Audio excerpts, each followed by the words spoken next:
报了一个团啊，其实没有必要报了哈。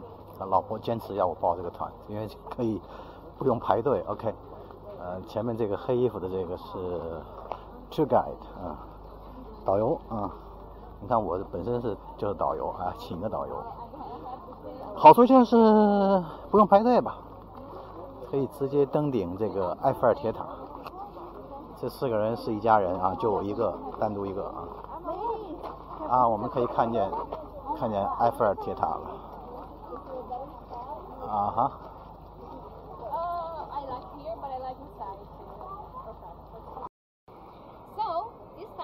OK 这就是埃菲尔铁塔啊，它的表面那个颜色是后漆上去的。导游说是7年漆一次，只有25个人，然后25个工人去漆它啊，由人工的去漆它。然后在塔上有一些金色的名字啊，那些人的名字都是一些著名的科学家啊，就是当年的一些著名的科学家的名字。埃菲尔铁塔呢位于塞纳河的岸边啊。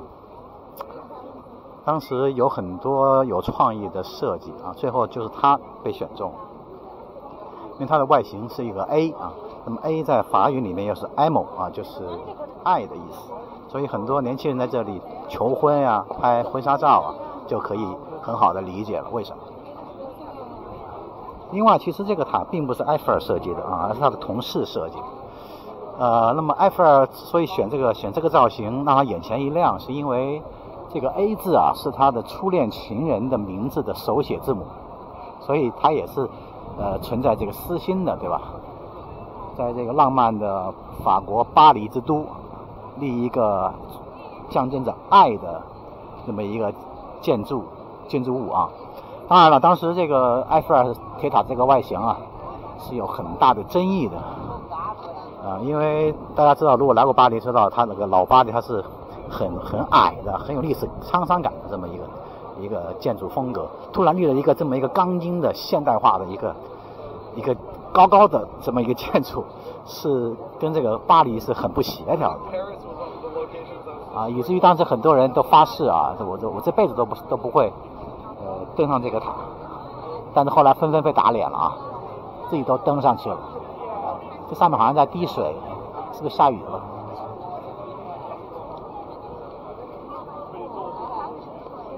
？OK， 我们导游可能要说点什么。You're from a family? Good friends. Good friends. Okay. And okay. You're from? China. Okay. What part?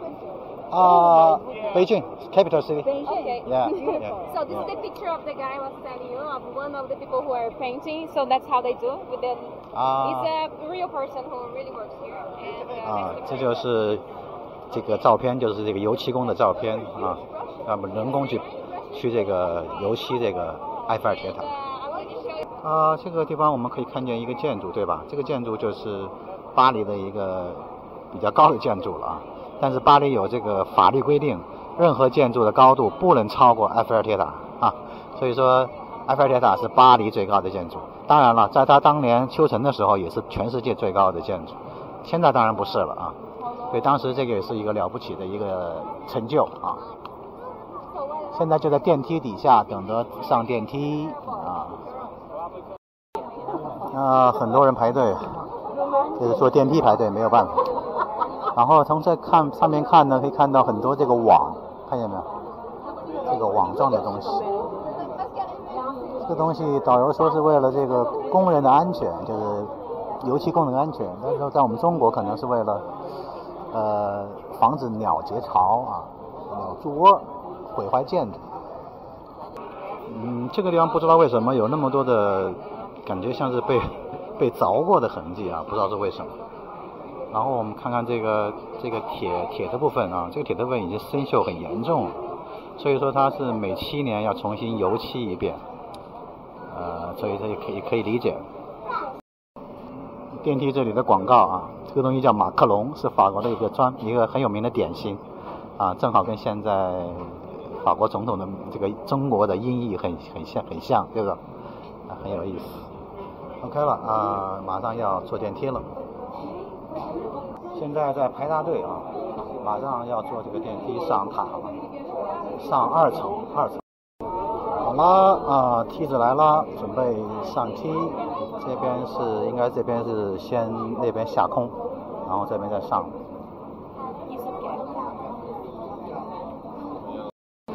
可以了啊。这个电梯其实也挺有意思的。当时法国人是想在法国找一个电梯公司来修，可是呢找不到，后来又还不得不找这个美国人，结果付出了一个更高的一个代价来修，就是这个现在这个埃菲尔铁塔电梯。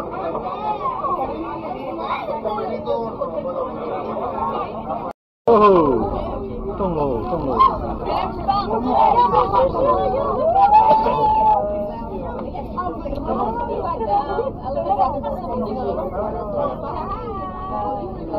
们看一看，这边是坐，这边是步行上平台的，对。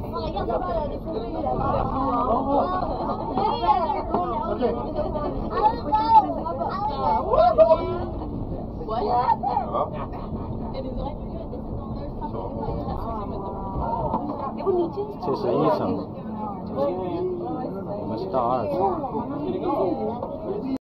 继续往上，继续往上，看见塞纳河了吗？这是塞纳河。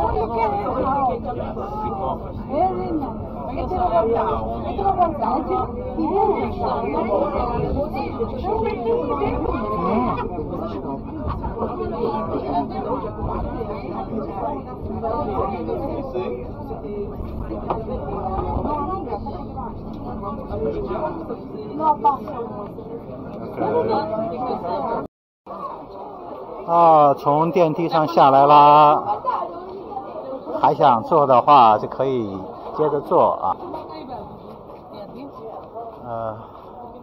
哇哦 ，What the view， 真漂亮。这是伊犁的塞纳河，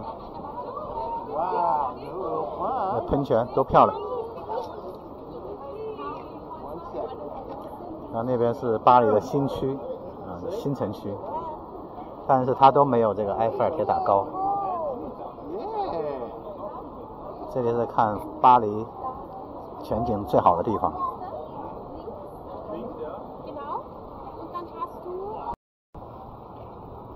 换一个角度看啊，这个地方我记得了，那个地方就是前天晚上去吃晚餐的那个天鹅岛的码头，对，就在这里。哇，真棒！你看这个城市，高楼很少，对不对？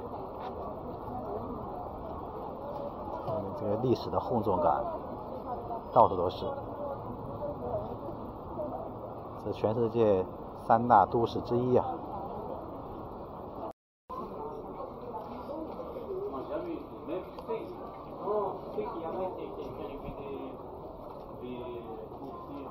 观景平台。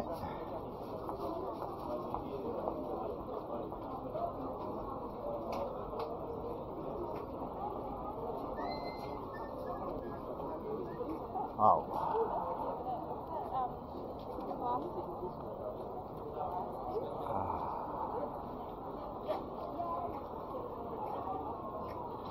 这里应该也能看见圣心大教堂吧？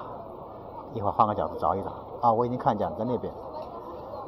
这个就是龙津院，拿破仑的墓，最明显的穹顶，金穹顶。这应该也是一个公园吧？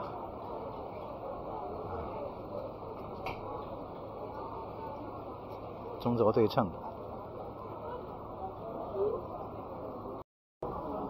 啊，这就是远处看见远处那个教堂没有？在一个山丘上，那是蒙马特高地，圣心大教堂。那么从那个地方呢，也可以俯瞰巴黎的全景，感觉又不一样。然后那边还是很文艺的地方，你爬山上去的时候会经过这个小丘广场，当年很多法国的文青啊，就是艺术家呀、哲学家呀，经常在那边活动，走出了很多有名的画家。当初他们也是在那边卖画。就是罗马的高地。哦，差点错过了。刚才我确认了一下，我的票是到 Summit， 也就是说到顶层的。差点我还以为只能到这个2层。OK， 可能那个导游误导我，还好没有错过，得亏我问了一下。哦，排了很长的队。这个电梯更小。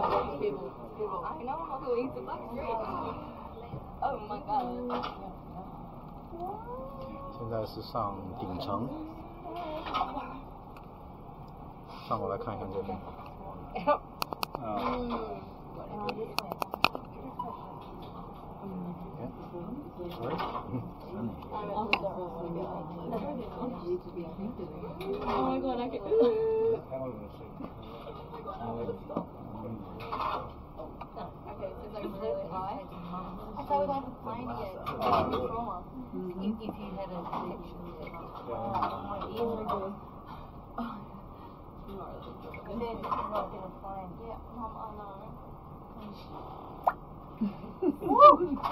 Oh my god.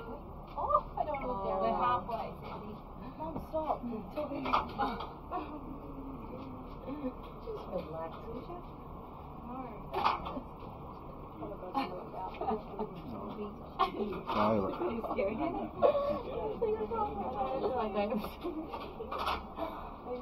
Oh,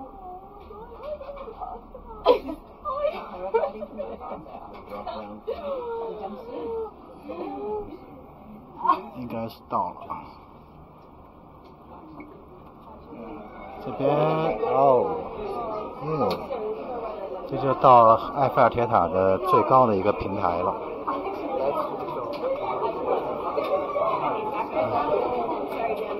然后这边还能再上去。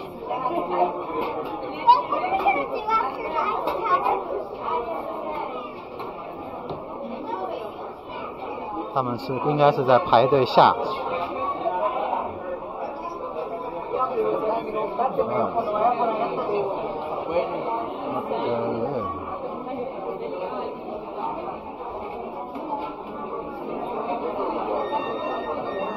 哦。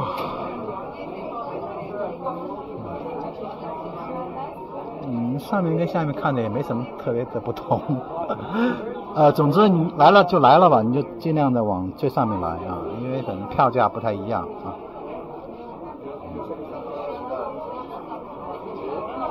这是第3层平台，也就是最高的一层。这里会有一些地理标志啊，你看马德里啊、打卡呀，距离这有多远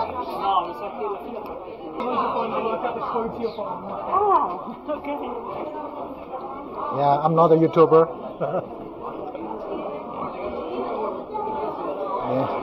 年轻人很可爱啊。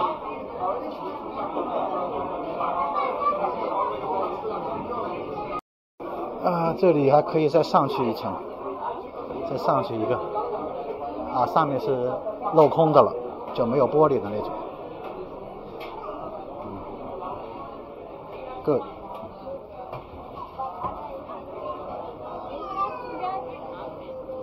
还好啊，我还以为风很大。还好。还真舒服，空气好多了。一会儿我想去那边，喷泉怎么停了？喷泉没有了。这是最上面了。最上面就这个样子。奇怪，上面还有个人啊，不知道是怎么上去的，应该是工作人员吧，游客是没有。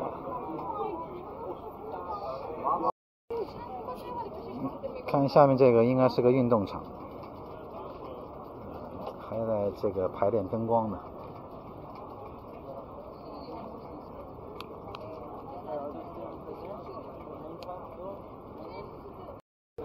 顶层这里还有一个小房间这也是它一个看点之一了。这个地方就是埃菲尔先生的这个会客室了。他现在见的这个人呢，就是爱迪生托马斯·爱迪生。这艘蜡像做得还不错。但实际上他很少在这边啊，因为这个地方并不适合生活，对吧？只是说是他会见一些重要客人的场所。仔细看，它这有点反光，是吧？这个，它因为这个铁塔而留名青史。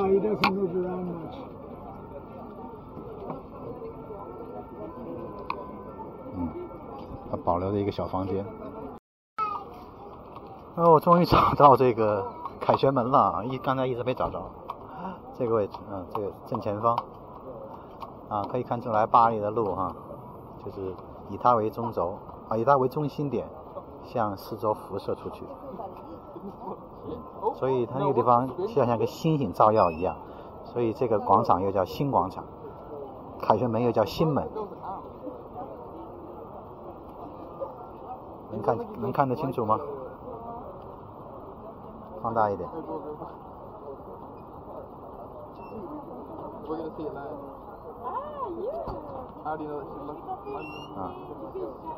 那么凯旋门就是在香榭丽舍的西边西尽头，那边就是香榭丽舍。以前这个东风雪铁龙还有一款车叫爱丽舍当时还觉得这个名字很奇怪，其实它这个名字就来源于这个香榭丽舍大街这个名字。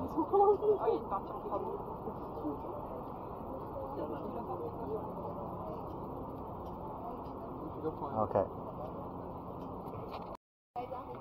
这里还有一个小的香槟吧我刚开始以为是个餐厅仔细看原来就是卖点酒卖点喝的。这里显示了埃菲尔铁塔的高度最高的地方是330米，这里是281米了，再往上就是无线电的部分了。从这一面墙上可以看到埃菲尔铁塔历史的悠久最开始的颜色是红色的，它红色的，然后慢慢的才变成现在这个颜色。初期的时候呢，并不是有规律的保养。那么从1961年开始，不对，1954年、1947年，OK， 从1947年开始，每7年刷一次油漆，有这么一个变化，但也不是每次刷都改变。保存最长时间的应该是上一次上次。1、2、3、4、5、6、7，有49年没有变化，对吧？这是它的这个油漆的一个演变。好结束了今天埃菲尔铁塔之旅明天是要去凡尔赛宫。那么今天是来巴黎的第5天了时间过得真快现在就是回宾馆，找一个街边的小饭馆吃点东西，然后休息整理。从埃菲尔铁塔回来有点饿了，现在一天还是2顿吧。找了一个小馆酒店边上找了一小馆，叫了这家招牌的应该是海鲜炒饭吧，这个应该是贝虾，然后有点火腿，应该还有柠檬，还有豆子，看上去不错，推荐的招牌吧。来这边天天都喝这个，因为不喝酒嘛，就喝个气泡水。意大利的气泡水也挺好喝的。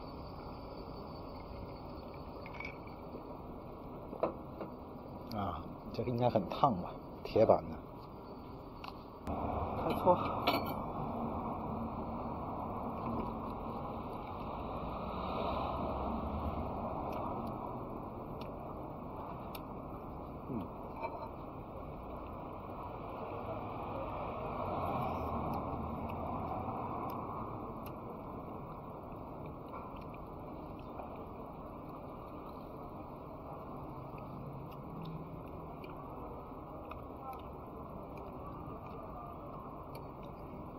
吃过很多版本的海鲜炒饭了，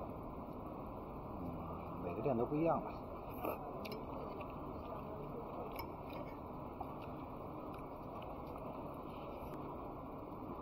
搁点柠檬。